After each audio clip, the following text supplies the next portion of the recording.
નમસ્કાર ખેડૂત મિત્રો, ચાલો મિત્રો જરા પણ સમય બગાડ્યા વિના શરૂ કરીએ આજના ટોપ 10 મોટા સમાચાર.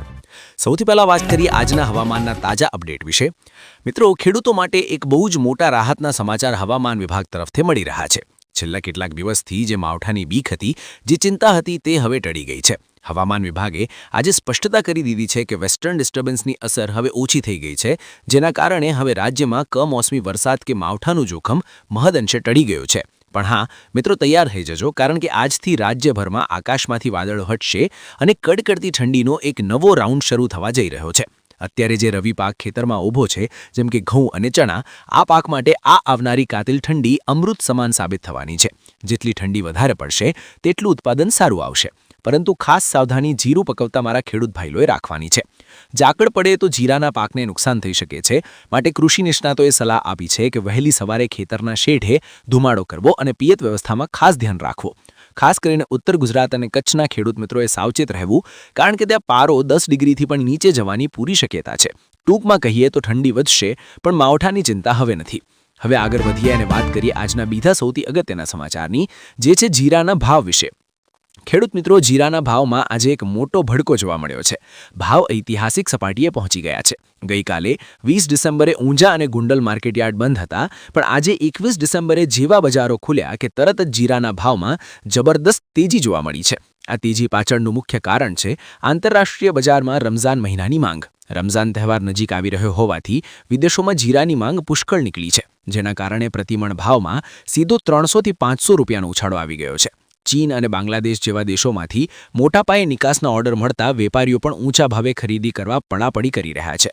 આજના લેટેસ્ટ ભાવની વાત કરું તો બેસ્ટ ક્વોલિટીનું જે જીરું છે તે 12,000 રૂપિયાની સપાટી કુદાવે તેવી પૂરેપૂરી શક્યતા દેખાઈ રહી છે.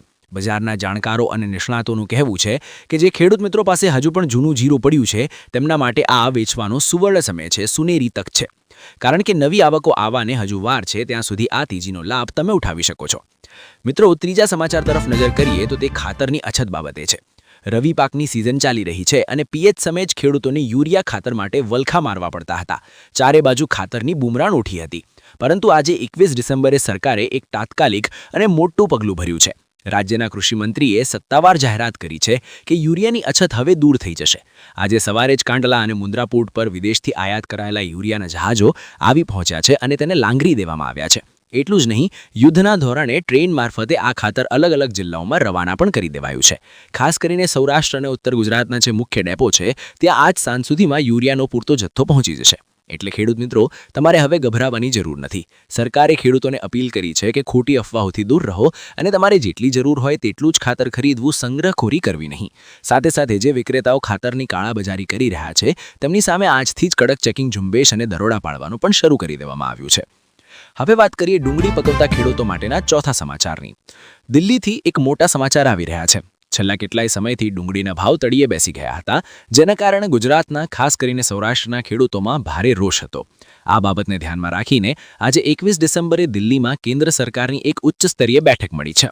અમારા વિશ્વસનીય સૂત્રોના જણાવ્યા મુજબ કેન્દ્ર સરકાર આગામી 48 કલાકમાં ડુંગળી પરનો નિકાસ પ્રતિબંધ હળવો કરવાનો અથવા તો સંપૂર્ણપણે દૂર કરવાનો મોટો નિર્ણય લઈ શકે છે. આ સમાચાર વાયુવેગે પ્રસરતાની સાથે જ આજે બપોર પછી મહુવા અને ભાવનગર માર્કેટયાર્ડમાં વાતાવરણ બદલાયું છે. સેન્ટિમેન્ટ સુધર્યું છે. બપોર પછીના સોદામાં ભાવમાં 50 થી 100 રૂપિયાનો સુધારો પણ જોવા મળ્યો છે. જો ખરેખર નિકાસ છૂટશે તો જાન્યુઆરી મહિનામાં ડુંગળીના ભાવ ખેડૂતોને સારું વળતર આપી શકશે.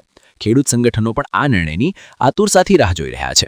પાંચમા સમાચાર ખેડૂતોના વીજળી બિલની બચત અને સોલાર પંપ વિશે છે. જે ખેડૂત મિત્રો ડીઝલ બાળીને કંટાળી ગયા છે અથવા વીજળીના બિલથી મુક્તિ મેળવવા માંગે છે, તેમના માટે આજે 21 ડિસેમ્બરનો દિવસ ખાસ છે. ઉર્જા વિભાગે આજે એક ઓફિશિયલ નોટિફિકેશન બહાર પાડ્યું છે. પીએમ કુસુમ યોજના હેઠળ સબસિડીવાળા સોલાર પંપ માટેની અરજી પ્રક્રિયા ફરીથી શરૂ કરવામાં આવી છે. તમે આઈ ખેડૂત પોર્ટલ પર જઈને આજથી તમારી અરજી કરી શકશો. આ વખતે ખુશીની વાત એ છે કે સરકારે સોલાર પંપનો લક્ષ્યાંક વધાર્યો છે અને પહેલાના ધોરણે અરજી કરનારને મંજૂરી આપવાનું નક્કી કર્યું છે. 3 હોર્સ પાવરથી લઈને 7.5 હોર્સ પાવર સુધીના પંપ પર સરકાર દ્વારા 60% સુધીની માતબ સબસિડી આપવામાં આવશે. તો મિત્રો, જો તમે દિવસે તિયત કરવા માંગતા હો અને ડીઝલનો ખર્ચ બચાવવા માંગતા હો, તો તાત્કાલિક તમારા 7/12 8 અને આધાર કાર્ડ જેવા ડોક્યુમેન્ટ તૈયાર કરી પોર્ટલ પર અરજી કરી દેજો, જેથી આ લાભ લેવામાં તમે રહી ન જાઓ. મિત્રો, ત્રીજા સમાચાર તરફ નજર કરીએ તો તે રવિ પાકના વાવેતરના રિપોર્ટ અંગે છે. રાજ્ય કૃષિ વિભાગે આજે 21 ડિસેમ્બરે રવિ પાકના વાવેતરના સત્તાવાર આંકડા જાહેર કર્યા છે. આ આંકડા જોઈને લાગે છે કે ધરતીપુત્રોએ મહેનત કરવામાં કંઈ બાકી નથી રાખ્યું. રિપોર્ટ મુજબ આ વર્ષે ડેમ અને તળાવોમાં પાણીની સારી આવક અને ઉપલબ્ધતાને કારણે ઘઉં અને ચણાના વાવેતરમાં ગત વર્ષ કરતાં સીધો 15% વધારો થયો છે. ખાસ કરીને ભાલપંથ અને ઘેડપંથમાં બિનપિયત ઘઉંનું રેકોર્ડ બ્રેક વાવેતર નોંધાયું છે. જોકે બીજી તરફ રાઈ અને ધાણાના વાવેતરમાં સામાન્ય ઘટાડો જોવા મળ્યો છે. આ સાથે જ કૃષિ વૈજ્ઞાનિકોએ આજે એક ખાસ એડવાઇઝરી પણ બહાર પાડી છે. ચણાના પાકમાં ઈયળનો ઉપદ્રવ ન થાય તે માટે ખેડૂતોએ અત્યારથી જ ફેરોમેન ટ્રેપ ગોઠવી દેવી જોઈએ. આ રિપોર્ટ બજાર માટે બહુ મહત્વનો છે, કારણ કે ઉત્પાદન વધવાની શક્યતા છે, જેથી ભવિષ્યમાં ભાવ સ્થિર રહી શકે. 7મા સમાચાર ખેતીવાડી વીજ જોડાણ એટલે કે લાઇટ કનેક્શન માટે છે. જે ખેડૂતોએ નવા વીજ જોડાણ માટે અરજી કરી છે અને વર્ષોથી કે મહિનાઓથી રાહ જોઈ રહ્યા છે, તેમના માટે 20 ડિસેમ્બરની મોડી સાંજે એક જાહેરાત થઈ છે. વીજ કંપનીઓએ ઝટપટ સ્કીમ હેઠળ પેન્ડિંગ ખેતીવાડી કનેક્શનો તાત્કાલિક આપવાનો આદેશ જારી કર્યો છે. એટલે કે જે ખેડૂતોના ખેતરમાં થાંભલા ઊભા કરવાના બાકી હોય અથવા ટીસી એટલે કે ટ્રાન્સફોર્મર ફાળવવાના બાકી હોય, તેમને હવે લાંબી રાહ જોવાની નહીં પડે. આગામી 15 દિવસમાં એટલે કે 5 જાન્યુઆરી સુધીમાં તેમને વીજ જોડાણ આપી દેવામાં આવશે. આ કામગીરી ઝડપી બનાવવા આજથી દરેક ડિવિઝન કચેરીમાં ખાસ કેમ્પ પણ શરૂ કરવામાં આવ્યા છે. રવિ પાકને અત્યારે પાણીની જરૂર છે, ત્યારે આ નિર્ણય ખેડૂતો માટે આશીર્વાદરૂપ સાબિત થશે. ખેતરમાં લાઇટ આવશે તો જ મોલાત લહેરાશે. 8મા સમાચાર ટીકાના ભાવે મગફળી વેચનાર ખેડૂતો માટે છે. લાભ પાંચમથી રાજ્યમાં ટેકાના ભાવે મગફળીની ખરીદી શરૂ થઈ હતી. ઘણા ખેડૂતોએ મગફળી વેચી દીધી હતી, પરંતુ તેમના બેંક ખાતામાં પૈસા જમા થવામાં મોડું થઈ રહ્યું હતું, જેના કારણે ખેડૂતો ચિંતામાં હતા. જોકે આજે 21 ડિસેમ્બરે નાગરિક પુરવઠા નિગમે સ્પષ્ટતા કરી છે કે જે ટેકનિકલ ખામી હતી તે હવે દૂર કરી દેવામાં આવી છે. આજથી ખેડૂતોના બેંક ખાતામાં સીધા પૈસા જમા થવાની પ્રક્રિયા એકદમ વેગવંતી બનાવી દેવામાં આવી છે. નિગમના અધિકારીઓએ જણાવ્યું છે કે આગામી માત્ર 2 જ દિવસમાં રાજ્યના 50,000થી વધુ ખેડૂતોના ખાતામાં કુલ 200 કરોડ રૂપિયા જમા થઈ જશે. ઘણા ખેડૂતોને તો મોબાઈલ પર મેસેજ પણ મળવાના શરૂ થઈ ગયા છે. આ રકમ હાથમાં આવતા ખેડૂતો હવે રવિ પાક માટે જરૂરી દવા, બિયારણ અને ખાતરની ખરીદી સરળતાથી કરી શકશે. મિત્રો, 9મા સમાચાર ઉત્તર ગુજરાતના બટાકા પકવતા ખેડૂતો માટે છે. બટાકાનું વાવેતર હવે પૂર્ણ થવાના આરે આવે ત્યારે 21 ડિસેમ્બરે કોન્ટ્રાક્ટ ફાર્મિંગ કરતા ખેડૂતો માટે સારા સમાચાર આવ્યા છે. મલ્ટીનેશનલ કંપનીઓ અને ખેડૂતો વચ્ચેના કરારમાં નવા ભાવ નક્કી થયા છે. વેફર અને ચિપ્સ બનાવતી મોટી કંપનીઓએ આ વર્ષે ખેડૂતોને ગત વર્ષ કરતાં 1 કિલોએ ₹2 વધુ આપવાની ઓફર કરી છે. આજે ડીસા અને વિજાપુર પંથકમાં ખેડૂતો અને કંપનીના પ્રતિનિધિઓ વચ્ચે એક મહત્વની બેઠક યોજાઈ હતી, જેમાં આ ભાવ વધારાનો નિર્ણય લેવાયો છે.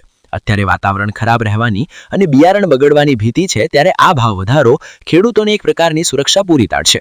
અને હા, જે ખેડૂતો કોન્ટ્રાક્ટ ફાર્મિંગ સાથે નથી જોડાયા તેઓ પણ આ સમાચારથી ખુશ છે, કારણ કે કંપની ભાવ વધારે તો બજાર ભાવ પણ સારા રહેવાની આશા બંધાય છે. અને મિત્રો, છેલ્લા અને 10મા અને અત્યારે સોશિયલ મીડિયા પર વાયરલ થઈ રહેલા અને ખેડૂતો માટે સૌથી મોટા સમાચાર સાબિત થઈ શકે તેવા સમાચાર. આજના સૌથી મોટા સમાચાર ખેડૂતોના દેવા માફી અંગેના છે.